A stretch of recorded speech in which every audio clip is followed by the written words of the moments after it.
Oke, bismillahirrahmanirrahim. Assalamualaikum warahmatullahi wabarakatuh. Waalaikumsalam warahmatullahi wabarakatuh.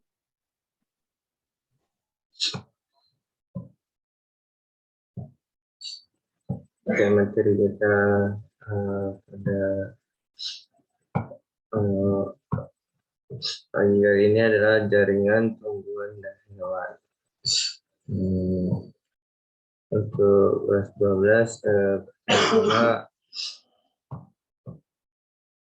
saya absen dahulu Sri Lestari.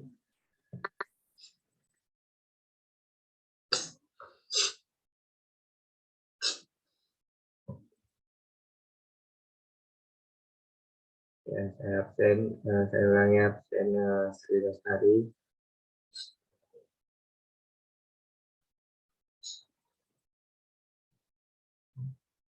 Oke.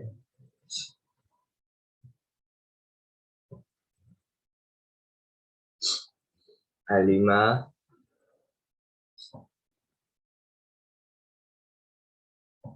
Saya, Pak.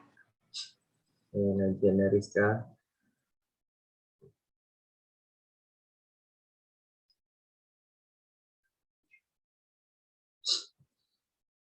oke, karena jaringannya bagus, lanjut Adi Widya. Saya, Pak. Darunisa, Hadir, Pak. Kak Indriani,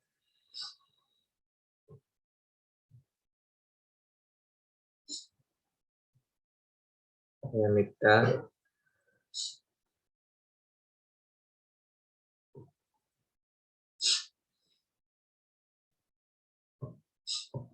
dan nanti saya kirim absen ini aja, absen Google Form.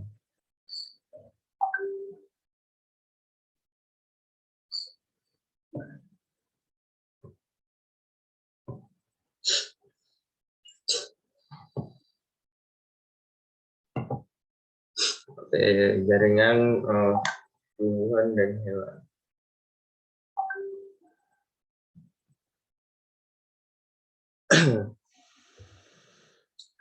Jadi tujuan pembelajaran ini memahami pengertian jaringan, memahami perbedaan jaringan tumbuhan dan jaringan hewan, memahami dan mendeskripsikan struktur dan fungsi jaringan tumbuhan, memahami dan mendeskripsikan struktur fungsi jaringan dan hewan.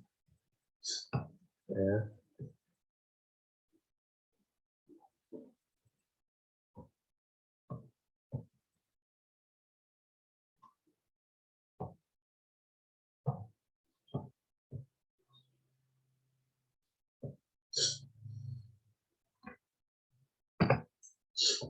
Oke, jaringan merupakan kumpulan sel yang mempunyai suatu bentuk dan struktur yang sama dengan fungsi yang berbeda.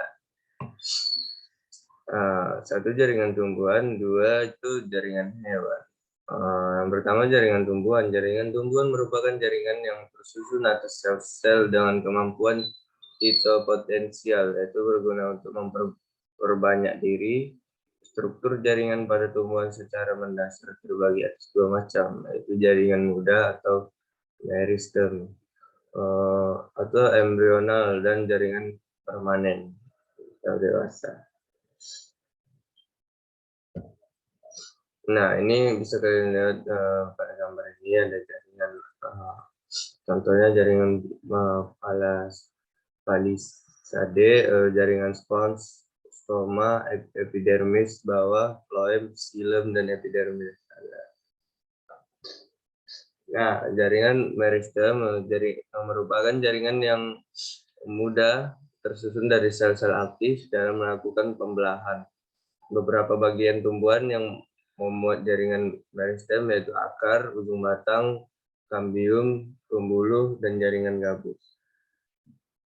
Jaringan meristem pada akar dan ujung batang disebut dengan apikal meristem, sedangkan kambium pembuluh terletak di antara xilem dan floem. Kemudian jaringan gabus atau periderm berperan sebagai jaringan yang berguna untuk menggantikan fungsi epidermis.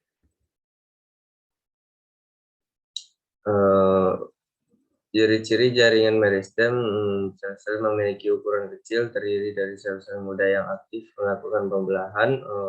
Sel memiliki dinding yang tipis, nukleus memiliki ukuran yang relatif besar, valvula memiliki ukuran kecil, sel banyak mengandung unsur sitoplasma.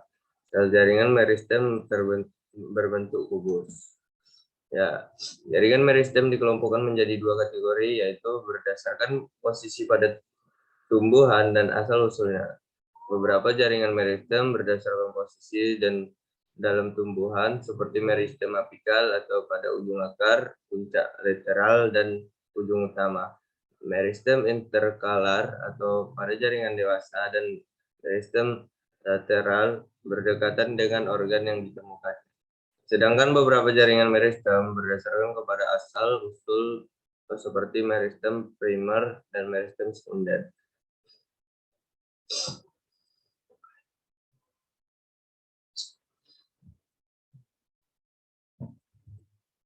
Oke, jaringan permanen. Jaringan permanen merupakan jaringan yang sudah mengalami tahap diferensiasi. Jaringan tersebut tidak dapat melakukan proses pembelahan sel. Ciri-ciri jaringan permanen tidak melakukan pembelahan, berukuran besar, memiliki valvula dengan ukuran besar, plasma sel dalam jaringan permanen lebih sedikit, terdapat ruang antar sel, sel-sel sudah mengalami proses penebalan dinding. Beberapa contoh jaringan permanen pada tumbuhan berdasarkan bentuk fungsi seperti jaringan epidermis atau pelindung, jaringan parenkim, jaringan penyokong, dan jaringan penguat. Ini bisa kalian lihat contoh gambar tersebut. Nah, dua ada jaringan hewan. Jaringan hewan adalah kumpulan sel sejenis yang memiliki struktur dan fungsi yang sama untuk membentuk suatu organ. Jaringan pada hewan ini ada beberapa bagian, yaitu jaringan epitel, penyokong, pengikat, otot, dan saraf.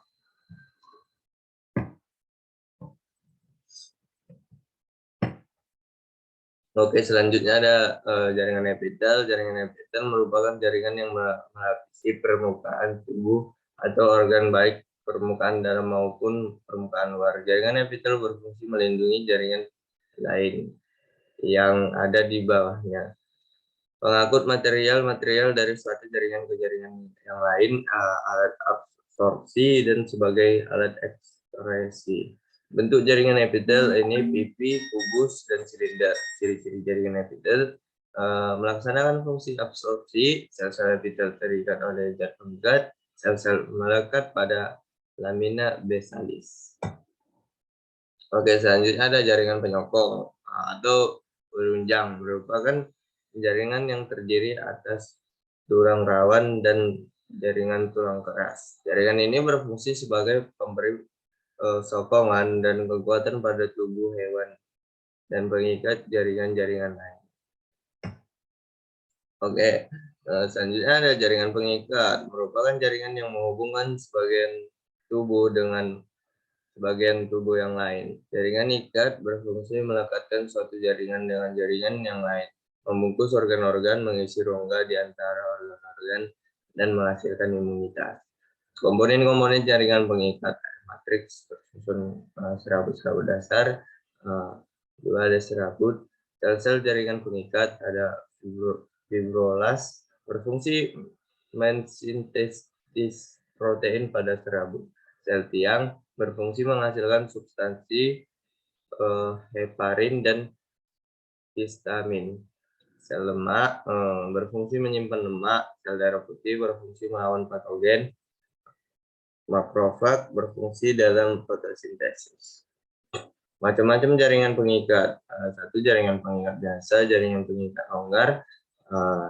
Berikutnya ada jaringan pengikat padat, jaringan pengikat dengan sifat khusus, jaringan tulang rawan, jaringan tulang keras, jaringan darah, dan jaringan limfa.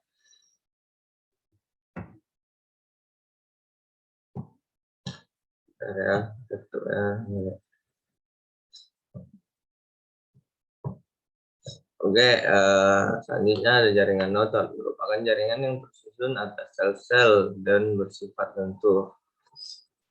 Jaringan otot berfungsi membuat pergerakan. Jaringan otot dapat berkontraksi karena di dalam terdapat serabut kontraktil yang bernama myofibril. Terdapat 3 macam jaringan otot, yaitu sebagai otot polos terdapat pada dinding alat dalam, otot lurik terdapat pada rangka, otot jantung terdapat pada jantung.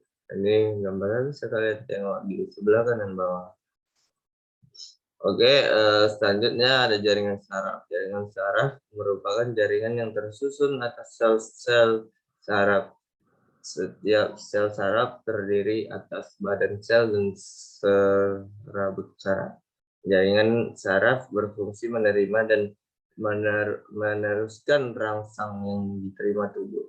Berdasarkan fungsi sel saraf dibagi menjadi sel saraf sensorik berfungsi menerima, merangsang, dan mengantarkan ke pusat saraf. 2. Sel saraf motorik berfungsi mengantarkan respon dari pusat saraf ke organ tubuh. 3.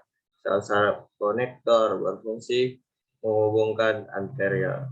Ini berikut kalian tengok gambar, perhatikan pada gambar di kanan bawah. Oke. Itu saja pada materi kita hari ini. Karena saya ada kegiatan dengan guru-guru lain dan mau melihat teman saya sudah magister di Jakarta, saya untuk pertanyaannya bisa kalian kirim ke WA grup saja. Oke, sekian pertemuan kita pada hari ini. Sampai bertemu minggu depan. Wabillahi taufiq wal hidayah. Wassalamualaikum warahmatullahi wabarakatuh. Waalaikumsalam warahmatullahi wabarakatuh. Terima kasih, Pak. Bentar ya, foto dulu.